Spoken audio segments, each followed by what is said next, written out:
Chapter 32. The Bay of Vigo.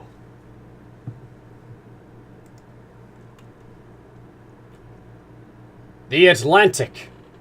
A vast expanse of water whose surface area is 25 million square miles, with a length of 9,000 miles and an average width of 2,700.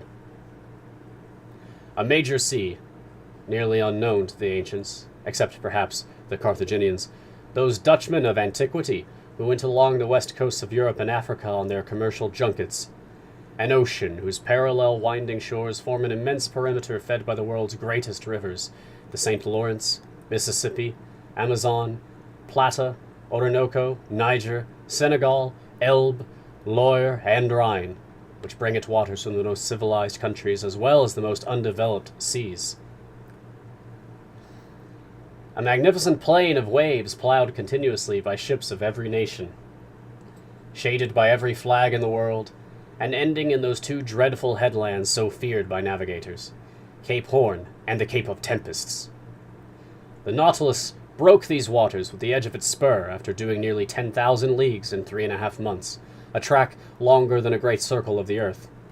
Where were we headed now, and what did the future have in store for us? Emerging from the Strait of Gibraltar, the Nautilus took to the high seas. It returned to the surface of the waves, so our daily strolls on the platform were restored to us. I climbed onto it instantly, Ned Land and Conseil along with me. 12 miles away, St. Vincent was hazily visible, the southwestern tip of the Hispanic Peninsula. The wind was blowing a pretty strong gust from the south. The sea was swelling and surging. Its waves made the Nautilus roll and jerk violently. It was nearly impossible to stand up on the platform, which was continuously buffeted by this enormously heavy sea. After inhaling a few breaths of air, we went below once more. I repaired to my stateroom. Conseil returned to his cabin, but the Canadian, looking rather worried, followed me. Our quick trip through the Mediterranean hadn't allowed him to put his plans into execution, and he could barely conceal his disappointment. After the door to my stateroom was closed, he sat and stared at me silently. "Ned, my friend," I told him, "I know how you feel. But you mustn't blame yourself.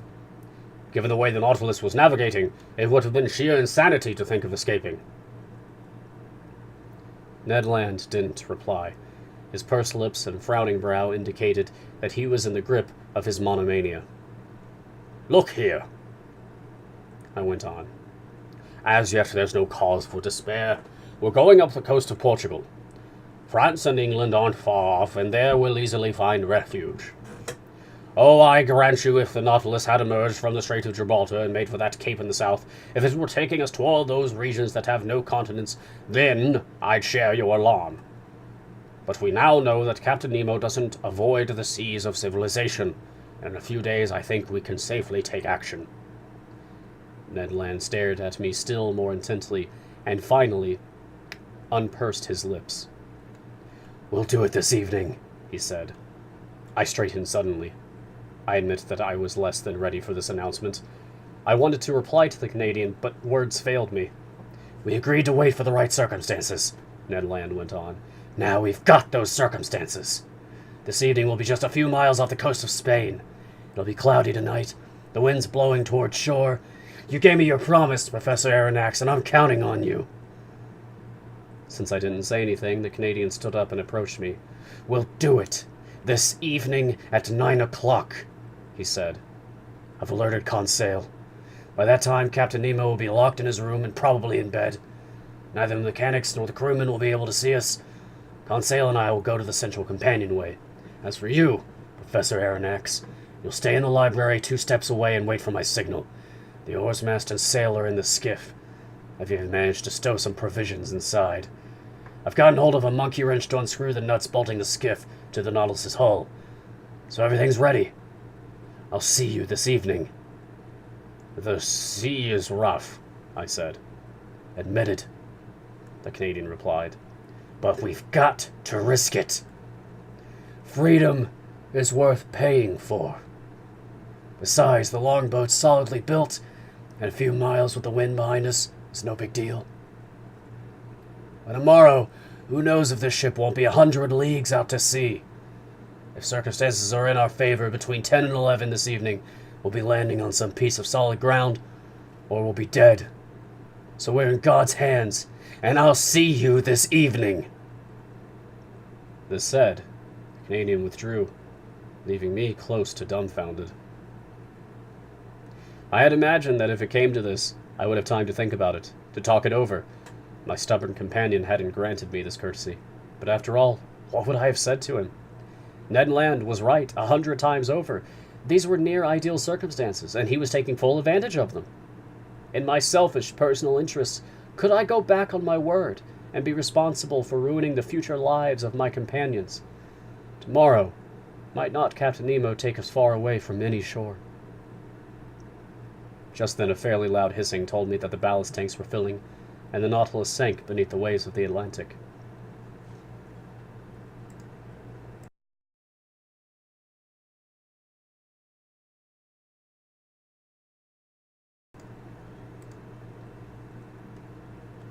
I stayed in my stateroom. I wanted to avoid the captain, to hide from his eyes the agitation overwhelming me. What an agonizing day I spent, torn between my desire to regain my free will and my regret at abandoning this marvelous Nautilus, leaving my underwater research incomplete. How could I relinquish this ocean, my own Atlantic as I like to call it, without observing its lower strata, without wresting from it the kinds of secrets that had been revealed to me by the seas of the East Indies and the Pacific? I was putting down my novel half read. I was waking up as my dream neared its climax. How painfully the hours passed, as I sometimes envisioned myself safe on shore with my companions, or despite my better judgment, as I sometimes wished that some unforeseen circumstances would prevent Ned Land from carrying out his plans. Twice I went to the lounge. I wanted to consult the compass. I wanted to see if the Nautilus's heading was actually taking us closer to the coast or spiriting us farther away. But no. The Nautilus was still in Portuguese waters. Heading north, it was cruising along the ocean's beaches. So, I had to resign myself to my fate and get ready to escape. My baggage wasn't heavy, my notes nothing more.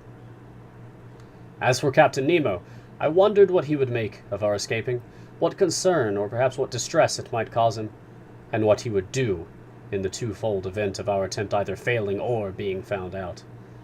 Certainly I had no complaints to register with him. On the contrary, never was hospitality more wholehearted than his. Yet in leaving him I couldn't be accused of ingratitude. No solemn promises bound us to him. In order to keep us captive, he had counted only on the force of circumstances, and not on our word of honor. But his avowed intention to imprison us forever on his ship justified our every effort. I hadn't seen the captain since our visit to the island of Santorini. Would fate bring me into his presence before our departure? I both desired and dreaded it. I listened for footsteps in the stateroom adjoining mine. Not a sound reached my ear. His stateroom had to be deserted. Then I began to wonder if this eccentric individual was even on board. Since that night when the skiff had left the Nautilus on some mysterious mission, my ideas about him had subtly changed. In spite of everything, I thought that Captain Nemo must have kept up some type of relationship with the shore. Did he himself never leave the Nautilus? Whole weeks had often gone by without my encountering him. What was he doing all the while? During all those times I thought he was convalescing in the grip of some misanthropic fit. Was he instead far away from the ship, involved in some secret activity whose nature still eluded me? All these ideas, and 1,000 others, assaulted me at the same time. In these strange circumstances, the scope for conjecture was unlimited. I felt an unbearable queasiness. This day of waiting seemed endless. The hours struck too slowly to keep up with my impatience. As usual, dinner was served to me in my stateroom.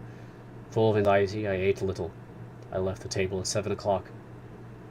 120 minutes, I was keeping track of them, still separated me from the moment I was to rejoin Ned Land. My agitation increased. My pulse was throbbing violently. I couldn't stand still. I walked up and down, hoping to calm my troubled mind with movement. The possibility of perishing in our reckless undertaking was the least of my worries. My heart was pounding at the thought that our plans might be discovered before we had even left the Nautilus, at the thought of being hauled in front of Captain Nemo and finding him angered, or worse, saddened. by my deserting him. I wanted to see the lounge one last time. I went down the gangways and arrived at the museum where I had spent so many pleasant and productive hours. I stared at all its wealth, all its treasures, like a man on the eve of his eternal exile, a man departing to return no more. For so many days now, these natural wonders and artistic masterworks had been central to my life, and I was about to leave them behind forever. I wanted to plunge my eyes through the lounge window and into these Atlantic waters, but the panels were hermetically sealed, and a mantle of sheet iron separated me from this ocean with which I was still unfamiliar. Crossing through the lounge, I arrived at the door, contrived in one of the canted corners that opened into the captain's stateroom. Much to my astonishment, the door was ajar. I instinctively recoiled. If Captain Nemo was in his stateroom, he might see me, but, not hearing any sounds, I approached. The stateroom was deserted. I pushed the door open. I took a few steps inside, still the same austere, monastic appearance. Just then my eye was caught by some etchings hanging on the wall, which I hadn't noticed during my first visit. They were portraits of great men of history who had spent their lives in perpetual devotion to a great human ideal. Thaddeus Kosciuszko, the hero whose dying words had been Finis Poloniae, editor's note, Latin for Save Poland's Borders. Marcos Botzaris, for modern Greece, the reincarnation of Sparta's King Leonidas. Daniel O'Connell, Ireland's defender. George Washington, founder of the American Union. Danielle Manin, the Italian patriot. Abraham Lincoln, dead from the bullet of a believer in slavery. And finally, that martyr for the redemption of the black race, John Brown, hanging from his gallows as Victor Hugo's pencil has so terrifyingly depicted. What was the bond between these heroic souls and that of Captain Nemo? From this collection of portraits, could I finally unravel the mystery of his existence? Was he a fighter for oppressed peoples? A liberator of enslaved races?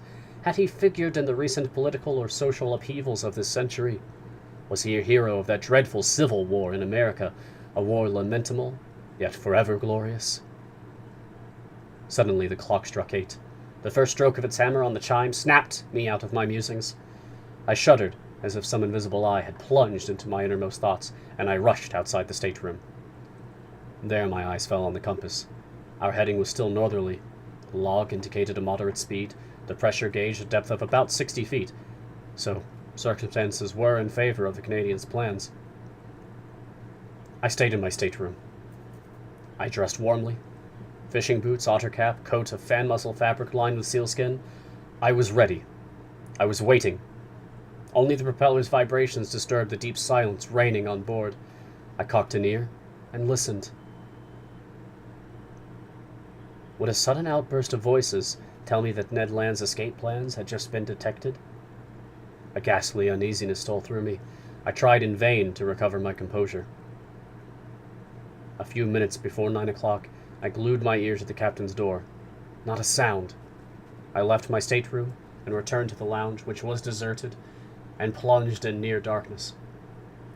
I opened the door leading to the library. The same inadequate light, the same solitude. I went to man my post near the door opening into the well of the central companionway. I waited for Ned Land's signal. At this point, the propeller's vibrations slowed down appreciably. Then they died out altogether. Why was the Nautilus stopping? Whether this layover would help or hinder Ned Land's schemes, I couldn't have said. The silence was further disturbed only by the pounding of my heart. Suddenly I felt a mild jolt. I realized the Nautilus had come to rest on the ocean floor. My alarm increased. The Canadian signal hadn't reached me. I longed to rejoin Ned Land and urge him to postpone his attempt. I sensed that we were no longer navigating under normal conditions. Just then the door to the main lounge opened, and Captain Nemo appeared. He saw me, and without further preamble, "Ah, Professor! he said in an affable tone. "I've been looking for you. Do you know your Spanish history?" Even if he knew it by heart, a man in my disturbed, befuddled condition couldn't have quoted a syllable of his own country's history. "Well," Captain Nemo went on, "did you hear my question? Do you know the history of Spain?" "Very little of it," I replied. "The most learned men," the captain said, "still have much to learn. Have a seat," he added, "and I'll tell you about an unusual episode in this body of history." The captain stretched out on a couch, and I mechanically took a seat near him, but half in the shadows. "Professor," he said, "listen carefully. This piece of history concerns you in one definite respect, because it will answer a question you've no doubt been unable to resolve." "I'm listening, Captain," I said, not knowing what my partner in this dialogue was driving at, and wondering if this incident related to our escape plans. "Professor," Captain Nemo went on, "if you're amenable, we'll go back in time to 1702. You're aware of the fact that in those days your King Louis XIV thought an imperial gesture would suffice to humble the Pyrenees in the dust, so he inflicted his grandson, the Duke of Anjou, on the Spaniards. Reigning more or less poorly under the name of King Philip V, this aristocrat had to deal with mighty opponents abroad. In essence, the year before, the royal houses of Holland, Austria, and England had signed a treaty of alliance at The Hague, aiming to wrest the Spanish crown from King Philip V and to place it on the head of an archduke, whom they prematurely dubbed King Charles III. Spain had to withstand these allies, but the country had practically no army or navy. Yet it wasn't short of money, provided that its galleons laden with gold and silver from America could enter its ports. Now then, late in 1702, Spain was expecting a rich convoy, which France ventured to escort with a fleet of 23 vessels under the command of Admiral de Chateau-Renaud, because by that time the Allied navies were roving the Atlantic. This convoy was supposed to put into Cadiz, but after learning that the English fleet lay across those waterways, the Admiral decided to make for a French port. The Spanish commanders in the convoy objected to the decision. They wanted to be taken to a Spanish port, if not to Cadiz, then to the Bay of Vigo, located on Spain's northwest coast and not blockaded.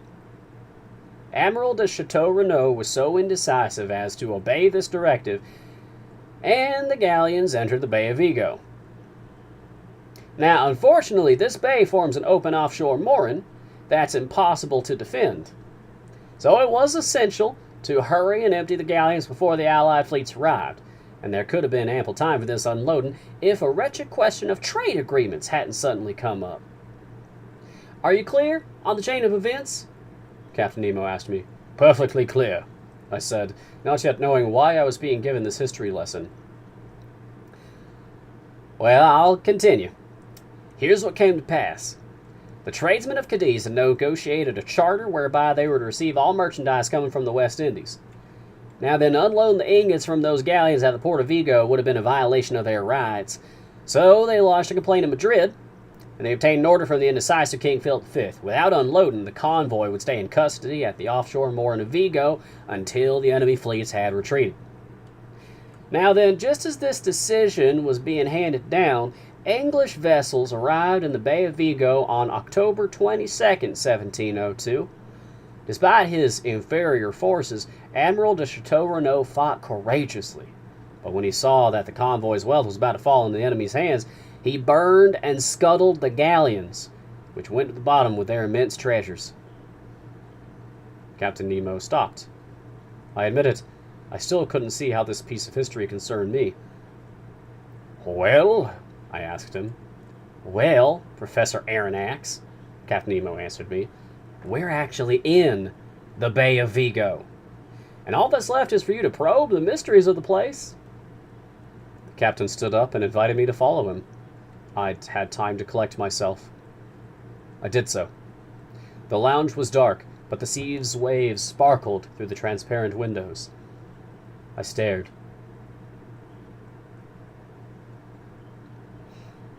Around the Nautilus, for a half-mile radius, the water seemed saturated with electric light.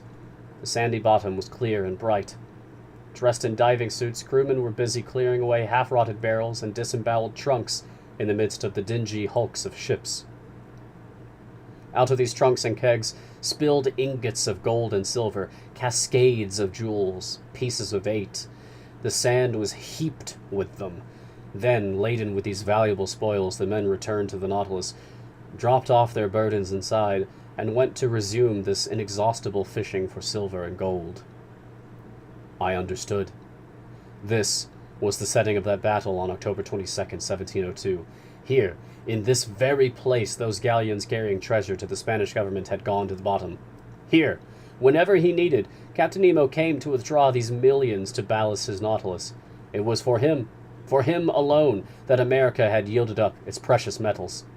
He was the direct, sole heir to these treasures wrested from the Incas and those peoples conquered by Hernando Cortez. "Did you know, Professor," he asked me with a smile, "that the sea contains such wealth?" "I know it's estimated," I replied, "that there are 2 million metric tons of silver held in suspension in seawater." "Surely.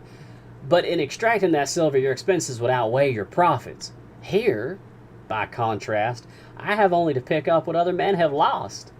And not only in this Bay of Vigo, but at 1,000 other sites where ships have gone down, whose positions are marked on my underwater chart.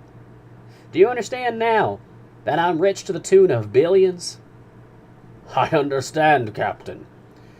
Nevertheless, allow me to inform you that by harvesting this very Bay of Vigo, you're simply forestalling the efforts of a rival organization." "What organization?" "A company chartered by the Spanish government to search for these sunken galleons. The company's investors were lured by the bait of enormous gains, because the scuttled treasure is estimated to be worth 500 million francs. "It was 500 million francs, Captain Nemo replied, "but no more." "Right," I said. "Hence a timely warning to those investors would be an act of charity. Yet who knows if it would be well received? Usually what gamblers regret the most isn't the loss of their money so much as the loss of their insane hopes. But ultimately, I feel less sorry for them than for the thousands of unfortunate people who would have benefited from a fair distribution of this wealth, whereas now it will be of no help to them." No sooner had I voiced this regret than I felt that it must have wounded Captain Nemo. "No help," he replied with growing animation. "Sir, what makes you assume this wealth goes to waste when I'm the one amassing it? Do you think I toiled to gather this treasure out of selfishness? Who says I don't put it to good use? Do you think I'm unaware of the suffering beings and oppressed races living on this earth? Poor people to comfort, victims to avenge. Don't you understand?" Captain Nemo stopped on these last words, perhaps sorry that he had said too much. But I had guessed. Whatever motives had driven him to seek independence under the seas, he remained a human being before all else. His heart still throbbed for suffering humanity, and his immense philanthropy went out both to downtrodden races and to individuals. And now I knew where Captain Nemo had delivered those millions, when the Nautilus navigated the waters where Crete was in rebellion against the Ottoman Empire. End of chapter 32.